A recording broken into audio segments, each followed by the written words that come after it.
दोस्तों, भारत आज तेजी से तरक्की कर रहा है और इस डेवलपमेंट की एक निशानी वह सभी मेगा प्रोजेक्ट्स हैं जिनका काम 2024 में खत्म हुआ है या फिर जिनमें अभी काम चालू है और आने वाले समय में यह भी हमारे इंफ्रास्ट्रक्चर को इनडायरेक्ट हमारी जीडीपी ग्रोथ में काफी कंट्रीब्यूट करने वाले हैं। भारत में बहुत से कुछ ऐसे प्रोजेक्ट्स चल रहे हैं जिनके पूरे हो जाने के बाद भारत भी दुनिया के गिने चुने देशों में अपनी जगह बना लेगा। लेकिन क्या आपको पता है वह मेगा प्रोजेक्ट्स कौन से हैं? अगर नहीं जानते तो कोई बात नहीं, हम है ना, हम आपको आज की इस वीडियो में भारत के बड़े बड़े मेगा प्रोजेक्ट्स के बारे में बताएंगे। लेकिन अगर आपने अब तक वीडियो को लाइक नहीं किया है तो कर दीजिए और आप चैनल पर नए हैं तो चैनल को सब्सक्राइब करके बेल आइकन को प्रेस कर लें। Made in India bullet train.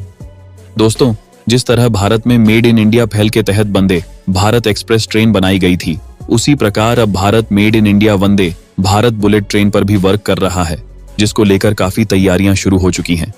दरअसल बात यह है, एक सीनियर गवर्नमेंट ऑफिसर के अनुसार भारत ने एक ऐसी ट्रेन के लिए डेवलपमेंट वर्क शुरू कर दिया है जो 250 किमी पर आवर से अधिक स्पीड पर चलाई जा सके। रिपोर्ट्स के मुताबिक इस ट्रेन को वंदे भारत प्लेटफॉर्म पर बनाया जा रहा है, जो पहले से ही 220 किमी प्रति घंटे की टॉप स्पीड तक जा सकती हो। इस ट्रेन के डिजाइन पार्ट्स भारतीय रेलवे के इंटीग्रल कोच फैक्ट्री चेन्नई में डेवलप किए जा रहे हैं। और जानकारी के लिए बता दूं, भारत में बनाई जाने वाली बुलेट ट्रेनें नॉर्थ साउथ और ईस्ट कॉरिडोर पर चलेंगी और इसके लिए जो नए कॉरिडोर डेवलप किए जाएंगे उसमें ज्यादा से ज्यादा भारतीय तकनीक और घरेलू मैन्युफैक्चरिंग का यूज किया जाएगा। वहीं बात करें भारत में चलने वाली पहली बुलेट ट्रेन की, तो वर्तमान में भारत बुलेट ट्रेनों के लिए जापानी तकनीक पर निर्भर है, जो अहमदाबाद से मुंबई लाइन पर ऑपरेट होगी। फिलहाल ये अब भी अंडर कंस्ट्रक्शन है और 2026 तक इसको पब्लिक के लिए खोल दिया जाएगा। वधावन प्रोजेक्ट, जहां एक तरफ भारत में मॉडर्न सिटी बनाई जा रही है, वहीं दूसरी तरफ भारत के इकोनॉमी को बूस्ट करने के लिए वधावन डेवलप किया जा रहा है। इस पोर्ट की खास बात यह है कि यह भारत का सबसे बड़ा पोर्ट होने जा रहा है और यह पोर्ट भारत के राज्य महाराष्ट्र में पालगढ़ जिले में बनाया जाना है, जिसकी कुल लागत तकरीबन 762 करोड़ बताई जा रही है।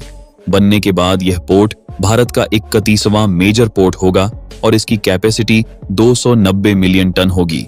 दोस्तों, वधावन पोर्ट को 24 million 26 equivalent unit per year के हिसाब से डिजाइन किया गया है और इस पोर्ट में 4 मल्टीपर्पस बर्थ होने वाले हैं, जिसमें से हर एक बर्थ की लंबाई 250 मीटर की होगी। इसके अलावा 4 लिक्विड बल्क बर्थ, एक आरओ बर्थ स्मॉल क्राफ्ट और कोस्ट गार्ड बर्थ और रेल टर्मिनल शामिल है।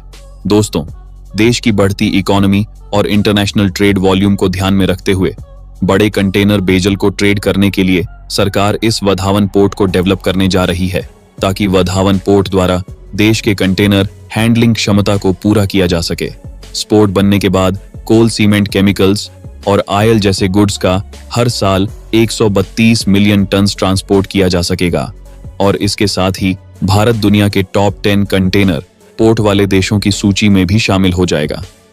Global city project. दोस्तों, गुरुग्राम स्टेडियम के साथ ही भारत में फ्यूचरिस्टिक सिटी भी बनाई जा रही है, जो हरियाणा में मानेसर के पास करीब 1000 एकड़ लैंड में बनाई जाएगी। सिटी की खास बात यह है कि सिटी में वर्ल्ड क्लास इंफ्रास्ट्रक्चर और हाई क्वालिटी ऑफ लाइफ के साथ ये सिटी भारत में टाउनशिप डेवलपमेंट को बूस्ट करेगी। इस सिटी में जहां एक तरफ office spaces, residential tower, hospitals और होटल डेवलप किए जाएंगे, बाय रिटेल आउटलेट और एक एग्जीबिशन कम कन्वेंशन सेंटर भी डेवलप किया जाएगा। इस सिटी प्रोजेक्ट की परिकल्पना साल 2019 में की गई थी और पिछले साल सितंबर महीने में इसके फेज 1 के टेंडर अवार्ड किए जा चुके हैं। फिलहाल फेज वेयर का वर्क भी शुरू हो चुका है, जिसमें मॉडर्न इंफ्रास्ट्रक्चर, रेजिडेंशियल और कमर्शियल स्पेस शामिल है। Noida international airport. दोस्तों, जब भी किसी देश के विकास की बात आती है तो दूसरे देश यहाँ पर रोड, रेलवे और एयरपोर्ट देखते हैं। ऐसे में अगर हमारे यहाँ भी इंटरनेशनल लेवल वाला एयरपोर्ट हो तो जाहिर है लोग यहाँ पर जरूर आना चाहेंगे और जब लोग यहाँ पर आएंगे तो टूरिज्म ऑटोमेटिक जिंदगी बढ़ जाएगा। इसलिए भारत के नोएडा में एक इंटरनेशनल एयरपोर्ट बन रहा है, जो भारत का सबसे बड़ा एयरपोर्ट होने के साथ ही एशिया का सबसे बड़ा एयरपोर्ट है। एयरपोर्ट करीब 62 हेक्टेयर जमीन में फैला है, जिसके बनाने के बाद ये दुनिया के टॉप 5 एयरपोर्ट में शामिल हो जाएगा। इस एयरपोर्ट के पास फिल्म सिटी बनाई जाएगी, साथ ही यहाँ पर लॉजिस्टिक अब वेयर हाउस और पब भी बनाया जाएगा। इसके अलावा यहाँ पर पोर्ट टैक्सी की सुविधा भी मिलेगी और फ्यूचर में हाई स्पीड रेल लाइन से भी लिंक किया जाएगा। ये एयरपोर्ट भारत का 30वां अंतर्राष्ट्रीय हवाई अड्डा होने के साथ ही उत्तर प्रदेश में चौथा अंतर्राष्ट्रीय हवाई अड्डा है, जो करीब 3000 करोड़ की लागत से बनाया जा रहा है। Jaipur upcoming international stadium. दोस्तों, जैसा कि आपको पता है, क्रिकेट का क्रेज हर देश में बढ़ चढ़कर बोलता है और इसी को देखते हुए इंडिया में एक नया अंतर्राष्ट्रीय स्टेडियम बनाया जा रहा है, जिससे देश विदेश के लोग यहां पर लाइव मैच का मजा उठा सकें। ये स्टेडियम पिंक सिटी जयपुर में बनाया जा रहा है, जो भारत का खास और दुनिया का तीसरा सबसे बड़ा क्रिकेट स्टेडियम होगा। इसमें एक साथ 75,000 दर्शकों के बैठने की क्षमता होगी।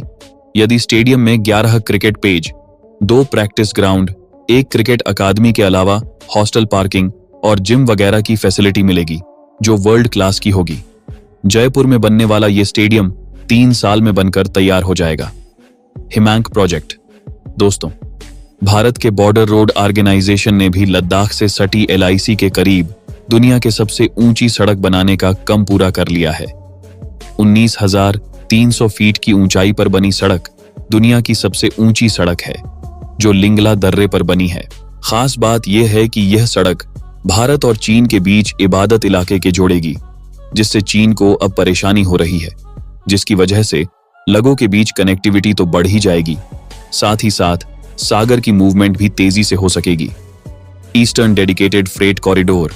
दोस्तों, अंग्रेजों के समय से भारत में रोजाना लाखों टन माल गाड़ियों के जरिए ट्रांसपोर्ट होता है, लेकिन यह कहना गलत नहीं होगा कि रेगुलर अपग्रेड न मिलने की वजह से इन माल गाड़ियों की रफ्तार काफी धीमी हो चुकी है और इनकी सामान ले जाने की क्षमता पर भी प्रभाव पड़ा है। इस समस्या के समाधान के लिए भारत सरकार ने फ्रेट ट्रेन की रफ्तार और कैपेसिटी बढ़ाने के लिए 2 प्रोजेक्ट शुरू किए हैं, जिसमें से पहला है ईस्टर्न डेडिकेटेड फ्रेट कॉरिडोर, जो कि पंजाब के लुधियाना से शुरू होकर उत्तर प्रदेश से होते हुए पश्चिम बंगाल पर खत्म होता है। यह 16,000 किलोमीटर लंबा ट्रैक है, जिसे बनाने का काम 2024 तक पूरा हो चुका है। दूसरा है वेस्टर्न डेडिकेटेड फ्रेट कॉरिडोर, जो कि उत्तर प्रदेश में दादरी से शुरू होकर महाराष्ट्र जवाहरलाल नेहरू पोर्ट पर खत्म होता है। इस 1500 किमी के फ्रेट कॉरिडोर का 82 पर काम पूरा हो चुका है और यह दोनों ही प्रोजेक्ट्स 2024 के अंत तक पूरे हो जाएंगे, जिसके साथ साथ नई माल गाड़ियों को भी डेवलप किया जा रहा है और इस प्रोजेक्ट की लागत करीब 12,500 करोड़ है। तो दोस्तों, इन 10 मेगा प्रोजेक्ट में से आप कौन से डेवलपमेंट प्रोजेक्ट के लिए सबसे ज्यादा उत्सुक हैं? कौन सा प्रोजेक्ट देश के भविष्य को बदल कर रख देगा? इस बारे में अपनी राय कमेंट्स में बताइए। वीडियो अच्छी लगी हो तो इसे लाइक और शेयर कीजिए और ऐसे इन्फॉर्मेशन आगे भी देखते रहने के लिए चैनल को सब्सक्राइब जरूर कर लीजिए।